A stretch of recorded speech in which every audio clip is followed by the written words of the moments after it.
and welcome. I'm Julie Fauche, the founder of The Art of Feminine Business and your podcast host. And today, yay, we get to talk about money. We are speaking with Angela Duncan. And Angela Duncan has one of those great stories where she went from Section 8 housing and welfare to becoming a serious and serial entrepreneur. She is really a force in personal finance with 25 years of experience and a heart for empowering women who want to take their lives to the next level.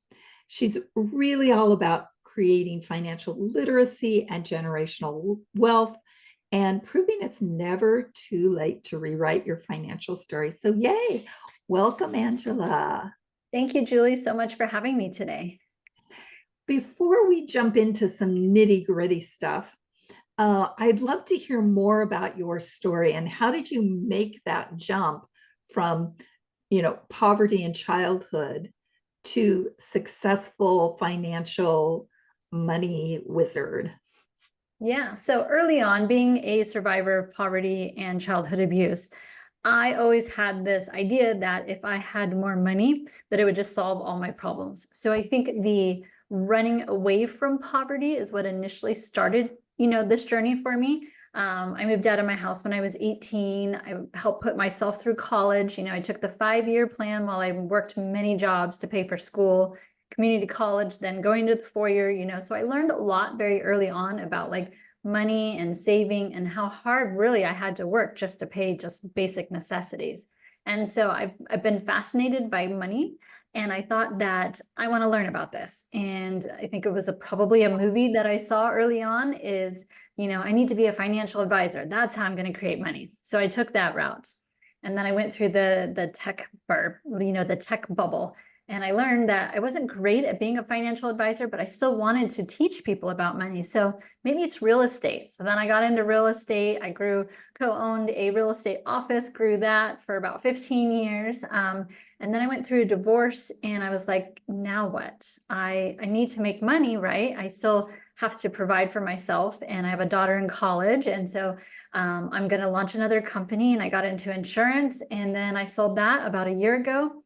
And then I've been on this journey about teaching women and entrepreneurs about money for most of my life. But now, just like you with the podcast platform, having the ability to reach so many more people on an avenue that's free for most people to listen to is really helping me on this journey, and to be able to teach more people now about money with all the mistakes I've learned over years and years. That's awesome. Congratulations. What do you think is the number one mistake that women make around money? They don't take the time to invest in their own education and learn about it, especially married women. I was fortunate enough when I was married that we worked our books together, we worked our companies together, and like I knew exactly what our financial picture looked like when I went through that divorce and during the marriage too.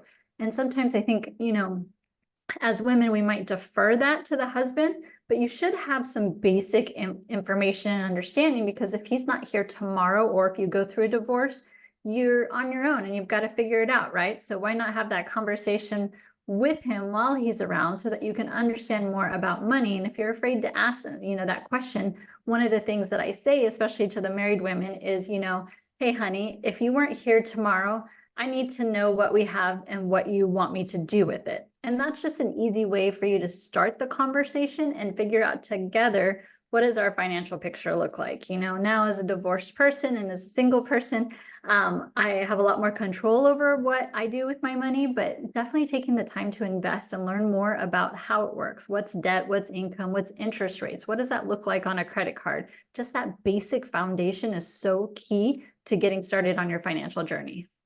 Oh, I agree with you.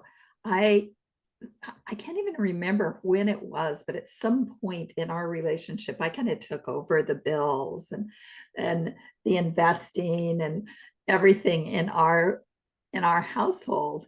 And my husband's like, "Are you watching the market? Do you know what's happening?" I'm like, "Yes, yes, yes, yes," right? But he doesn't know. He doesn't know what we have. He doesn't. I think we've kind of taken the opposite roles.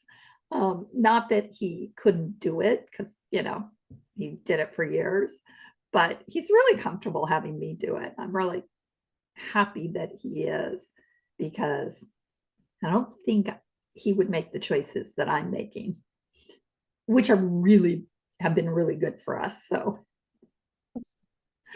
what do you think, like, as we're talking about money, and we're talking about the the practical stuff, like you've got to know your numbers, you've got to know what the inflow and outflow is, you've got to know all the things you've just mentioned. I'm not going to repeat it, but what about the underlying stuff, the mindset? I find so many women, like a lot of women will say to me, oh, I don't need a lot, or oh, I don't like to look at it. So what's the mind shift that we have to make in order to actually create and attract wealth?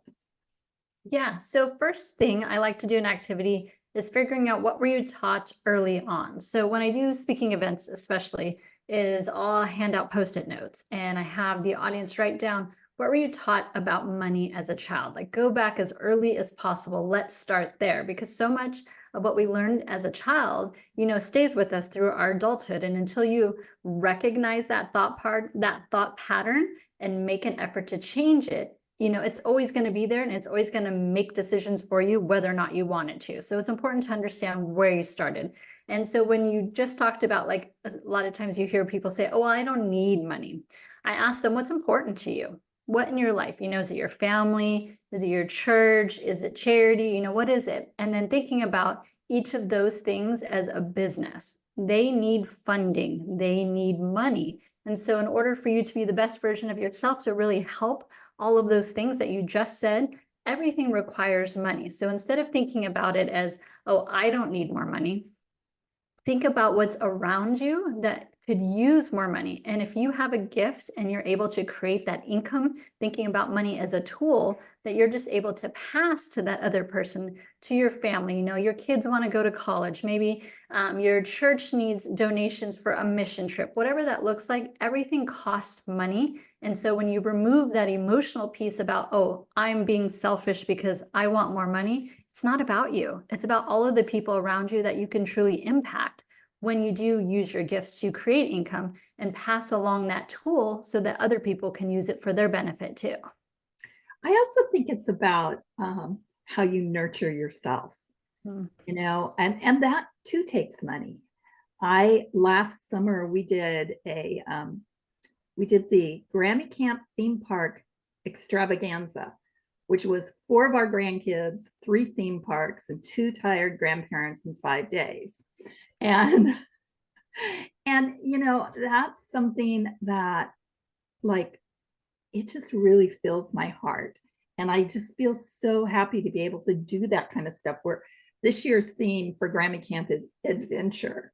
So I'm like in the middle of planning, okay, what are adventures we can do? Like, do I leave them in the woods by themselves? No, I'm not going to do that. But, that's creating, not only is that creating joy for me, which elevates my vibration, which elevates the people I'm in contact with, but it also is creating a legacy and a memory for them that they had someone in their life who cared enough to create these great experiences for them. And I think that that's the other part of it. It's what do you do for others and what do you do for yourself? And neither one of those is selfish. Mm-hmm. I love that you said that.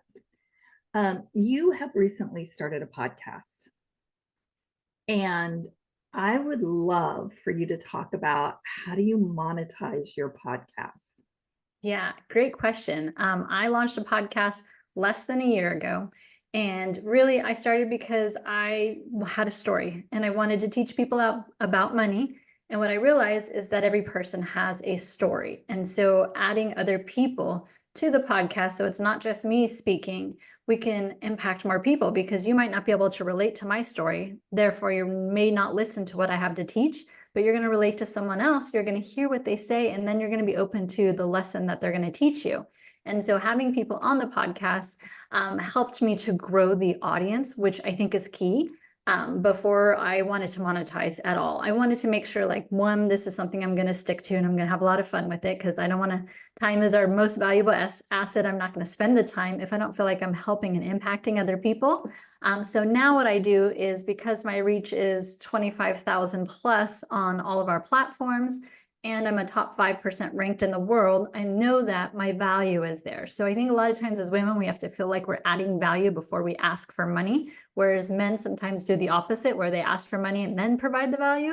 I wanted value first. That's important to me. So now my podcast is sponsored, which means if you're coming on my podcast, there is an investment for you to be on my podcast. We're going to do a commercial and I'm going to help promote you to everybody I know. And now you're my referral partner in that industry so that I can send you business as well. So when you're making that investment, know that you're reaching my audience, and now you have a new referral partner that's also your cheerleader, right? So that's one way of monetizing the podcast. For me, now that I've been doing this for a year, I've started helping people launch their podcast, because there are a lot of steps that you could miss and you could be missing out on a huge part of that audience. So I want to make sure to walk you step by step. And so that's my program. Now that I've done the podcast for a year, I'm confident that my value is there, that I'm going to teach you how to launch it correctly. Now, I'm not going to teach you how to be a top 1%. I haven't done it. So for me, I can't give you value with that. But my program to launch the podcast definitely has tons of value in it. And now I'm comfortable enough to charge a fee for it, instead of everyone asking me, how did you do it? What did you do here? I'm said, well, I have a program. I can help you with that. But I have to protect my time too, so that I can make sure we're reaching as many people as possible. And there's only so many minutes in a day. So now having a program for it, those are two ways that I'm definitely monetizing the podcast now. And when you start charging for guests to be on your podcast, how do you find those guests, and what's the criteria for who comes on? Yeah, so I don't want to overload any one industry. So I do have a pre-call. I want to find out, what is your business? I ask them always to provide a freebie on it, because that's a way for them to capture the audience that may not, message them regularly on social media. And so we're going to talk about, what is the podcast going to look like? What is your target audience, so that we can have a conversation around that. And then also making sure that the commercial that we're doing, whether I'm speaking it or they're speaking it, really hits a hook, a call to action, and telling the audience, like, how are you different? How are you going to help my audience with what it is that that you do? But make sure that you're giving some free information on that podcast too, because we're not takers. We're givers first. We're adding value first, and then we can ask for them, if they need our help, to come to us. So I think that's a great value add that some people miss when they're doing podcasts. Yeah, I always want my guests to give a nugget or two that people can take away. And I've actually done interviews where I didn't get any nuggets from people. I would ask a question and they'd say, well, that's in our program. Well, that's in our program. Well, that's in our program. And those just never made it.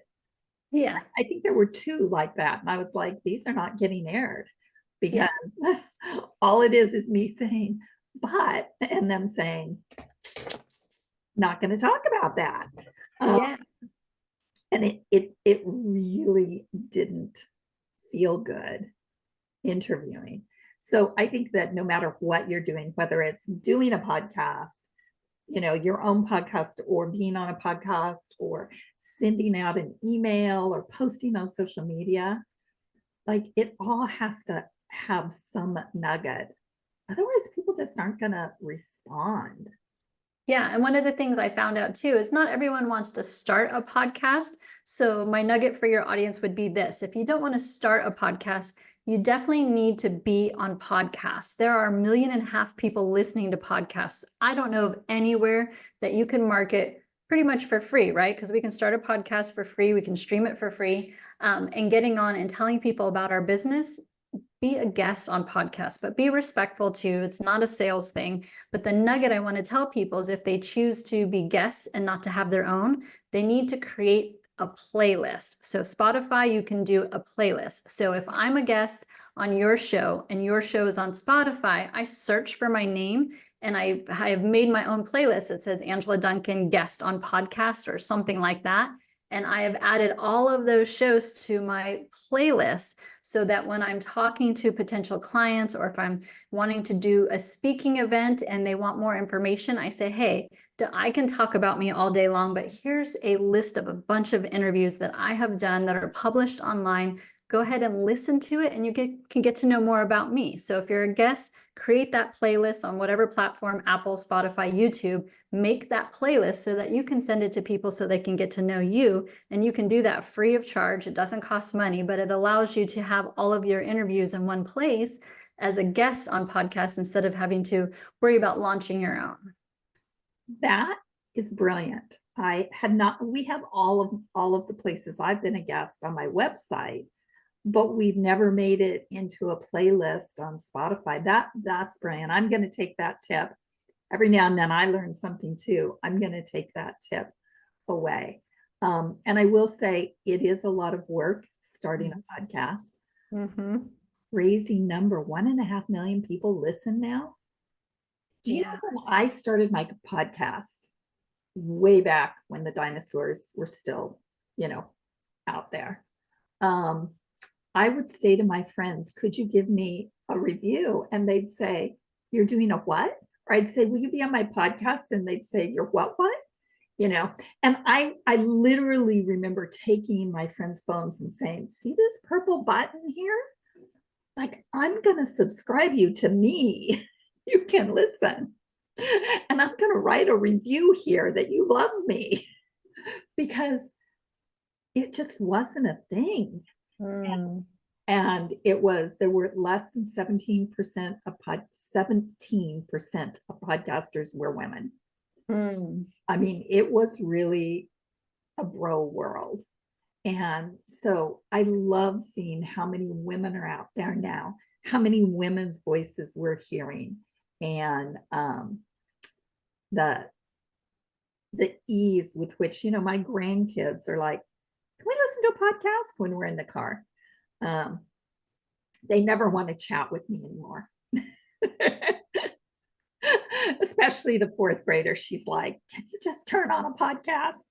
But I'll take that podcast over some of the music that I hear come out. Because when I'm in the car, podcast is all I listen to now. Not just because I have one, but I've been listening to podcasts for years because I want more information. I'm investing in my own education. If you want to learn about anything, just search. There's a podcast out there about it. Right? Yeah, it's great. For a long time, my husband, 5 years, my husband worked in the foothills of Yosemite, in Mariposa County. And so we would take off Sunday afternoon, drive up there the 3 hours.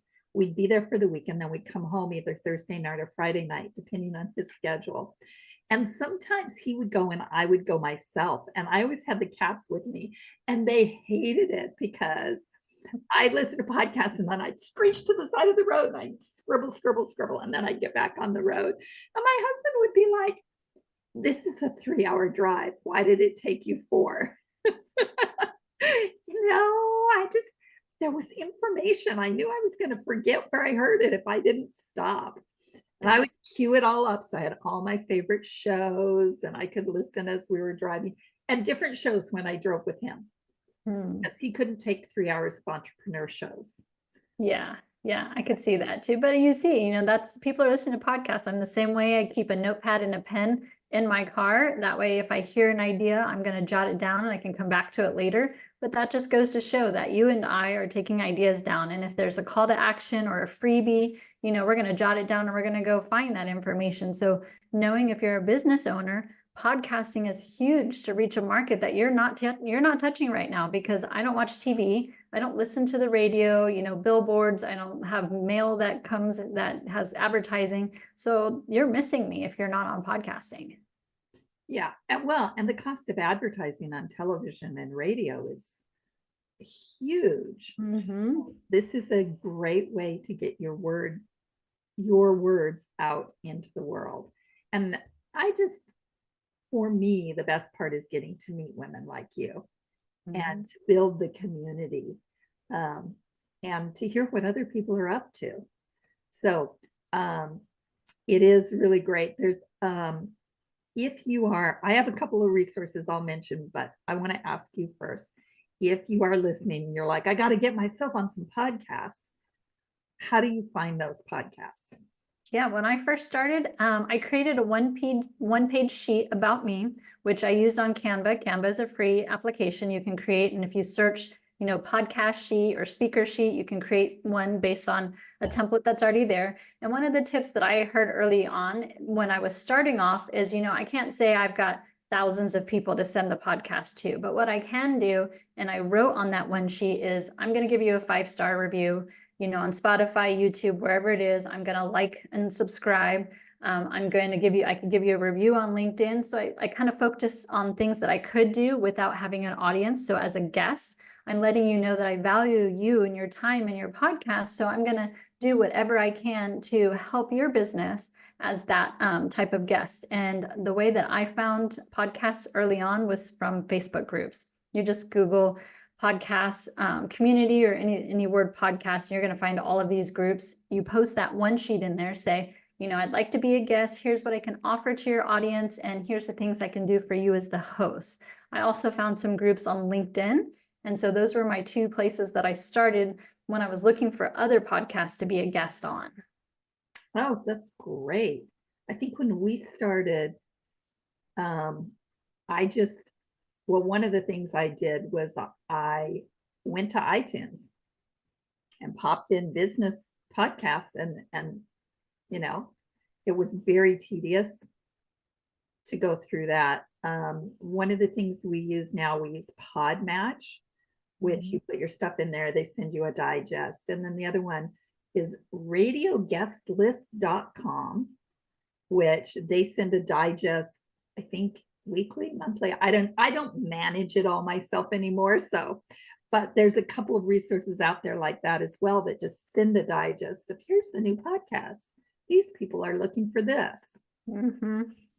But I think it's become much, much easier than it was 10 years ago when I was doing it. So yeah, I can only say what I've done in the past year, and thank goodness for technology. Well, that sounds so much easier. And there are so many podcast groups now, places you can join. So absolutely use the resources and the free resources. I love using free resources. What are the things that you love the most about podcasting? I think you kind of touched on it. I get to meet incredible women and business owners, because that's what my podcast is. Empower Her Money is focused on interviewing CEOs and entrepreneurs that are female.